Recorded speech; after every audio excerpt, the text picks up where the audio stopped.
মানিকগঞ্জের সিঙ্গারে মাদক ব্যবসাকে কেন্দ্র করে সাদ্দাম হোসেন ওরফে দলা সাদ্দাম নামের এক যুবক খুন হয়েছে। মঙ্গলবার 13 আগস্ট গভীর রাতে উপজেলার শায়েস্তা ইউনিয়নের চরকানানগর গ্রামে এই ঘটনা ঘটে। নিহত সাদ্দাম হোসেন উপজেলার নীলটেক গ্রামের আয়ব খানের ছেলে। স্থানীয় সূত্রে জানা যায়, একই গ্রামে আওলাদ হোসেনের ছেলে মিরাজ 34 গঙ্গদের সাথে দীর্ঘদিন ধরে মাদক ব্যবসা করে আসছিল সাদ্দাম হোসেন। সাদ্দাম হোসেন তাদের মাদক ব্যবসা নিষেধ করে এবং তাকে সতর্ক করে দেয়। এ থেকে মিরাজ গং এবং তার প্রতিপক্ষ হওয়া। পরে সুযোগ বুঝে সোমবার দিবাগত রাত 12টার দিকে জরুরি কথা আছে বলে মিরাজ গং সাদ্দাম হোসেনকে বাড়ি থেকে ডেকে নেয়। পরে চরকানানগর বিশ্বাস পাড়া ব্রিজের নির্জন স্থানে নিয়ে তাকে ছুরি দিয়ে কেটে হাতে ও গলায় মারাত্মক জখম করে। আশেপাশের লোকজনের চিৎকারের শব্দ শুনে এগিয়ে আসে তাদের উদ্ধার করে উপজেলা স্বাস্থ্য কমপ্লেক্সে নিয়ে গেলে কর্মরত চিকিৎসক তাকে মৃত ঘোষণা করেন। অভিযুক্ত মিরাজের বাড়িতে গেলে কাউকে পাওয়া যায়নি, এই জন্য তার বক্তব্য নেওয়া সম্ভব নেই। এ ব্যাপারে সিঙ্গার থানা কর্মকর্তা ওসি জিয়াউল ইসলাম বলেন, লাশের শুরুর হাত রিপোর্ট করে ময়নাতদন্ত পাঠানো হয়েছে। পরবর্তী আইনগত বিষয় প্রক্রিয়াধীন।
ছবি আছে না মোবাইলে, ফেসবুকে ছবি দেখেন, ছবি দেখেন পোস্ট কিসের ওর সাথে মারা গেছে ছবিটা আছে কুমাইনেটা না কুমাইনেটা দরকার নেই, মানে নর্মাল ছবি হলে ভালো। কুমাইনেটা কমিউনিটি গাইডলাইন দিবে, একটা ভালো ছবি হলে হয়।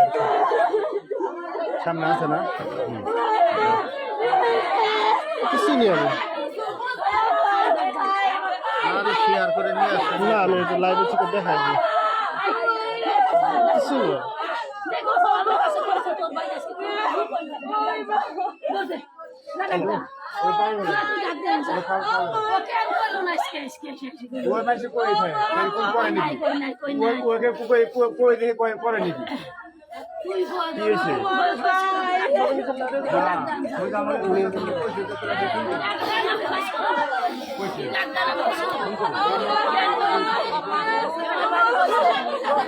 কি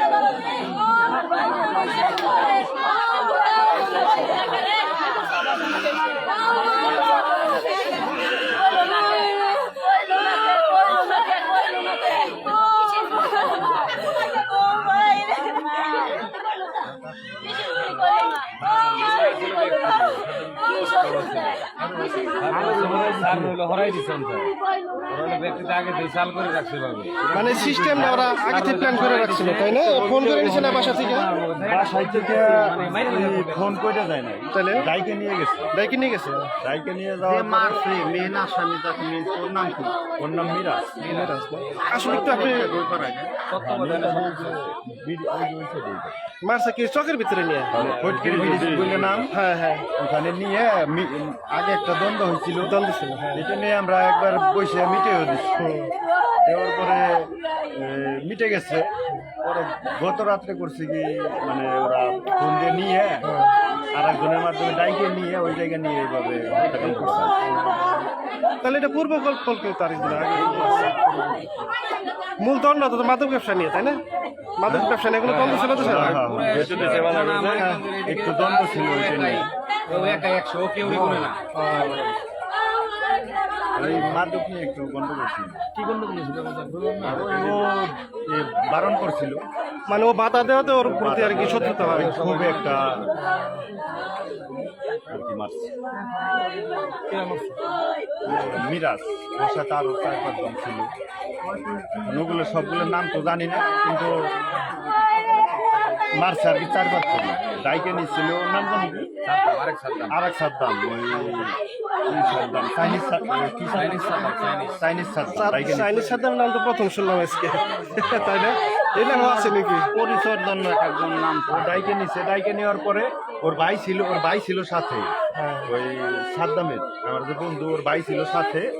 ওর সাথে থাকার পরে ওরে করছে কি তুই যা, ওর বাইরে বলছে সারুরে বলছে তুই বাড়ি যা, আমি মিটে নিয়ে আসি। এই কথা বলে ওই চকের মধ্যে নিয়ে গেছে ধীরে ধীরে। তখন রাত আনুমানিক কয়টা তখন? তখন মোটামুটি 12টা 12:30 এরকম। গভীর রাত আর কি। গভীর রাতে যদি একজনের মিউচুয়াল করা থাকে তাহলে দিনেরই সারাদিন করে রয়েছে। এ বলতে তো আপনারা কি ধারণা করতেছেন কি নিয়ে মারামারিটা আসলে? মারামারি যতদূর শুনলাম যে ওই একবার মানে মাদক বিক্রির জন্য বাধা দিছিল, বা এগুলো রাইখেও দিছিল, ওই মাদক রাইখেও দিছিল যে এইদিকে বেচতে পারবি না, আমাকে ডিস্টার্ব হয়, এই এলাকার পাশে ডিস্টার্ব হয়, এইগুলো বলার নিতে পরে এই খুবই আর কি মানে মারার দিতে পারে। এমনি কোনো পূর্ব শত্রুতার এরকম কিছু ছিল না? পূর্ব শত্রু তার কিছু নাই, শুধু এই মাদকটাই বাধা দেওয়ার কারণে এটা। এবারে ওদের সাথে তার কোনো দ্বন্দ্ব থাকতে পারে না। লাশ কি এখন থানায় আছে না? এখন আছে গুনাপাড়া মেডিকেল। মামলা হয়েছে না? বেশি কোনো মামলা টামলা লেখা হয়েছে? মামলা হয়েছে, ওখানে ঘটনাস্থলে মারা গেছে। ওখানে ডেট কইরেই নিশ্চিত করে তারা, আর আসামি যারা জড়িত তারা তো পালাতো, বাড়ি ঘর থেকে তারা পলাতক, তারা কেউ নাই বাড়ি। রাত্রে গত রাত 12:30টার দিকে, গভীর রাতের 12টা বা 12:30 না না না, সবাই তো পালাত। হ্যাঁ, মামলায় যে এখন লিখে নিয়ে গেল, মামলা হইব। দেশের পরিস্থিতি এখন বর্তমান ভয়াবহ। হ্যাঁ দেশে এখন রাত্রে তো পুলিশ আসে না। পর্যন্ত আসলে প্রশাসনও কোনো অ্যাকশন নিতে চায় না। হ্যাঁ, এই সময়টা একটু আইন শৃঙ্খলা একটু আইন শৃঙ্খলা একটু মানে এখন সবাই তো দেখা গেছে তাকায় রয়েছে, আমরা সবাই যে থানার দিকে তাকায় রয়েছে, সেনাবাহিনীর দিকে তাকায় রয়েছে, আর কি হবে সেটা ওনারা জানে আসলে। ওরা এই সুযোগটা কাজে লাগাইছে, এই সময়টা সুযোগ।